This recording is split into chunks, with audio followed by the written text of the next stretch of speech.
Selon l'INSEE, en 2013, le salaire net mensuel moyen s'établit à 2 185 € dans le public, 2 202 € dans le privé. Avec le gel du point d'indice en 2010, les agents de la fonction publique ont vu leur pouvoir d'achat diminuer du fait de l'inflation, une tendance toutefois à nuancer, car certains fonctionnaires ont bénéficié à titre individuel de primes ou de promotions.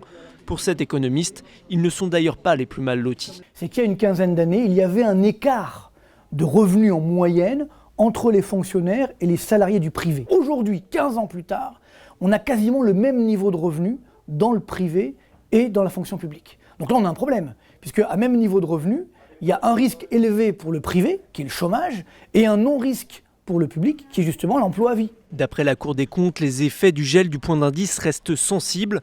Du côté des syndicats, on se refuse à opposer salariés du public et du privé. Je ne vois pas aujourd'hui comment, dans une circonstance où le pouvoir d'achat des fonctionnaires est gelé intégralement depuis 6 ans, on aurait pu assister à un rapprochement avec les salariés du privé, alors qu'eux-mêmes, et heureusement pour eux, pour une grande part, ont eu des augmentations, certes insuffisantes, mais quand même eu des augmentations. Les syndicats espèrent un geste fort du gouvernement pour les salaires de la fonction publique, avec une hausse du point d'indice d'au moins 2 %.